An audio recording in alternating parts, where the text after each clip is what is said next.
In today's video, we're headed to a market here in San Salvador. We're going to an artisans market. Our goal is to pick up some souvenirs. And along the way, we also want to share with you some tips that we have picked up in our travels about shopping at a market. For example, the market we're going to has no ATMs and the artisans aren't going to take credit card. So it's super important that we have cash. All right, with that, let's head on out to the artisans market. So the boys and I are in our car headed to the market, and the reason the boys and I are in a car, hey boys, is in El Salvador, there's no Ubers big enough for the 6 of us. So here, every time we go somewhere, it's always 2 Ubers. Now, this Uber ride though is gonna cost us about $3 per car, and it's probably about a 10-minute drive. So the Ubers have been extremely cost effective here to get around, but we do have to take 2. So far, everywhere else, we've been able to use Uber for 6 people, and I'll get into 1 car. All right, so we are here. The boys are, the girls' car still on the way. But I was excited to find a map. Never seen this before at a market. So we get a little bit of lay of land. Now, in all fairness, this is the evacuation routes because we are in an earthquake-prone area. So they do have this. But still, regardless, we can see we got quite a few stalls here to choose from. And so really looking forward to it. Now, for us, what we do is each of us have a thing that we collect as souvenirs. So, for example, I collect a patch from each country. Ryan here, you collect like a little figurine statue of a building or something, right? A famous landmark. Stoyanka does a snow globe. Martin does the money. Now, this time around, though, Martin is on camera right now, so you don't get to see Martin. Go ahead, turn it around, Martin. Show everybody you. So It's Martin, hot. and in the sun. So Martin normally collects the money, but El Salvador uses the US dollar. So he's gonna go ahead and get another souvenir from here. He's got some bracelets and stuff. And then, excuse me, then Marissa gets a dangle for her hair, and Riley gets a piece of jewelry. In fact, if Martin turns around, you'll see the girls just got here in their Ubers. Always. He was the one to seriously like make your own adventure. Like, Yeah, we've been thinks he here. knows best. We've been here for a few minutes already, and they actually got in their car first. So, all right, let's head in and do some shopping.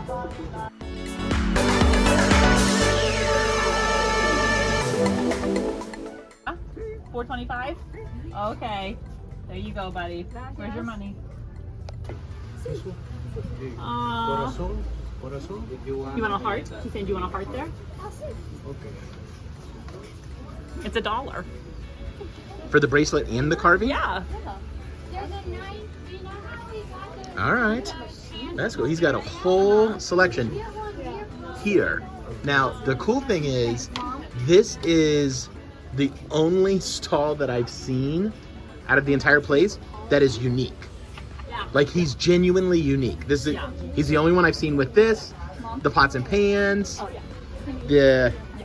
well, I guess I have seen a couple people with the seats. To seal it. He's got different Are shirts. you gonna get one or no? Very neat little stall. I know. You just have to spit it around. If I do, I don't know if it's gonna have space because mine is. And other places do that. It's mostly just the United States. And it's a TV show. It's like an anime. Purple and green, my two favorites. It's like a play. Yeah, Beyblade. No, but for example, I don't know how you can call this. So we've decided to now all get one of these bracelets. They're $1 a piece. So we're all going to get one. This is the first time we've ever done this. We've never got something like this for the whole family. Ryan, can you come take So, yours? excellent. Gracias. Perfecto, Domingo. What's the tip? Now, at most markets around the world, you are able to negotiate on the pricing. Not all of them. For example, at the market of Huamtanga in Peru, that was not a market where you negotiated. But here, totally acceptable. In fact, they even kind of begin the process. You'll ask for a price of something and they'll say, oh, you know, it's $15, but $12 for you. And so we're already starting it. We generally don't work to try to lower the price of a single item, but what we'll do is we'll, you know, offer to put two things together at a discounted price. So, you know, one stall, we were looking at something and they had a snow globe and a patch, and so the two of them together would be, you know, maybe $15. So we would be like, you know, we'll do the two of these together for $12. So we do try to bundle our packages or our offers, our negotiations. We found that that's normally best received, and just a fun way to do it. Now, some people don't like the negotiating because they're like, oh, you know, they're working so hard and I feel like I'm just ripping them off. Well, this first, they don't have to say yes, and several of them won't. We've tried to negotiate a couple deals here and they've just said no, and so we just walk away, and that's okay. Because there's so many stalls here that you're gonna find something and you can always go back later, and who cares? We're flying out of this country on Sunday. We're not gonna be embarrassed or anything, and it's just how it goes, and it's expected. They're just used to it. Again, that's not every type of market, every market in the world, but it is. Oh, this guy, Domingo, is just offered, his Ryan got a top, and he's gonna engrave his name on it. He just did. We just each got a bracelet. Everybody hold your bracelet up.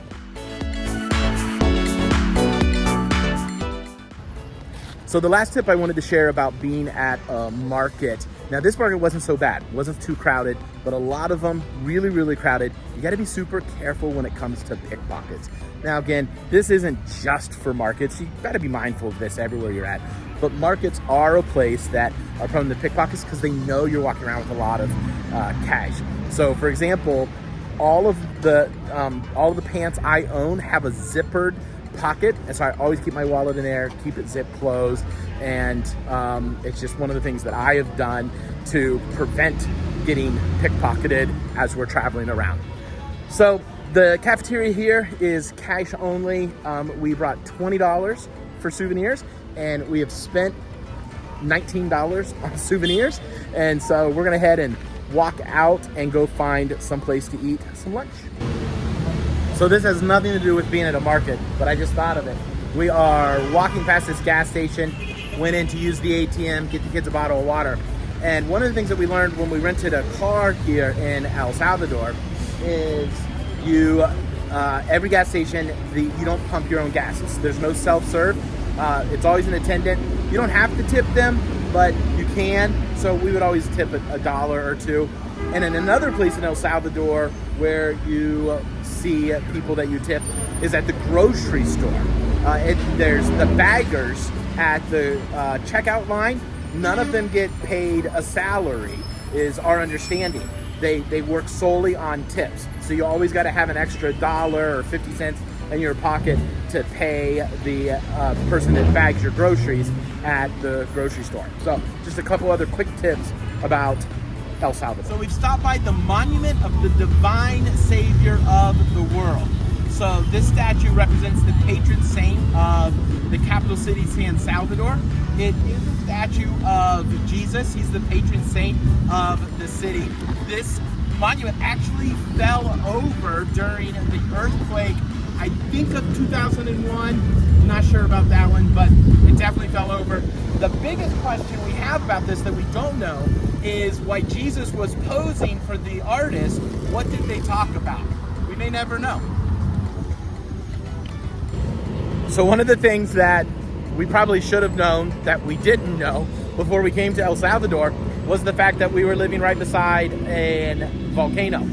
And there's actually a lot of volcanoes here. We hiked to the top of a volcano, Santa Ana. It's very quiet. There's some voices below me and voices above me, but I am currently pretty much by myself, hiking up the side of Santa Ana volcano here in El Salvador. So it's a new experience.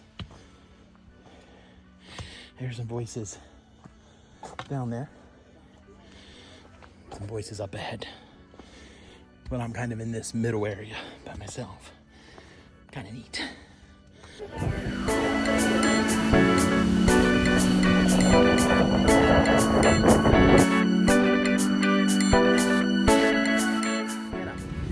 But the other thing is, because of that, there's a lot of earthquakes in the area. In fact, in an average year, there's over 3,000 earthquakes. And we have felt several of them. One of them was big enough, we actually evacuated our condominium because it was pretty shaky, and a glass vase fell and shattered, and it just kept going on. So we actually evacuated during that one. But besides that, most of them you feel are just little trembles. And so, yeah. But anyway, it is always cool to be out and to be able to just look up and say, there's a volcano right there. So what I thought we would do is go around and have everybody share their favorite memory that they're going to be taking with them from El Salvador. So we'll start with Marissa. My memory that I'm going to take with me is the biggest earthquake that we've ever felt happened while we were here. And it wasn't scary, and then it got a little scary, and then Riley dove under the table in a very funny way, so then it got funny, and then it got scary again because the vase broke, and that was like sensory overload kind of, and then we went outside, so it was totally fine. Nothing like bad happened, but watching Riley dive under the table was funny. Well, it's fun. Our first earthquake that required a dive and then an evacuation from the building. Okay, and 6'5". Martin? My favorite thing was climbing up a volcano for my 16th birthday. Yeah, very cool. Do you remember the name of the volcano? What was the name of the volcano? Santa Ana. Santa Ana volcano. That was a cool day. How about you, bud?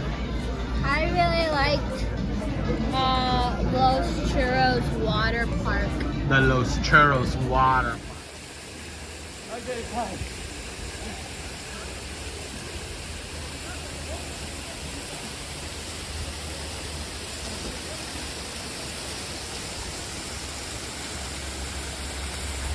Fish, well, like the live pond part, fish would nibble on your feet. Yeah. Got your toes off. Yeah. The fish nibbled at your feet. Got a fish pedicure. How about yours there, Riley? My favorite memory of Salvador is there was one day that me and Dad went to the National Art Museum of Peru, and then Peru? El Salvador. Oh crap! Wrong country. El Salvador. Sorry. And afterwards we went to like after the art museum we went to like a whole different anime shops, and the one anime shop, it was so confusing to get into, and it was just all amazing. Because it was actually the basement of some random person's We're house. pretty sure that the dude was asleep and he was living with his mom. So she had to like go get him. It was an experience we had. All right, what about you, kid? My favorite memory is Los Churros. Also, Los Churros, also the water park, huh? yeah. Yeah, that was cool. All right, and my favorite memory will be the fact that I got to preach at a church that the church we planted in the United States was able to play a role in helping plant here. And so that was cool to be at a second generation church, daughter church kind of the church we planted in the United States. And not just be here and attend, but to be able to preach at Transformation Church. So very cool. So there you go. Those are our favorite memories from El Salvador.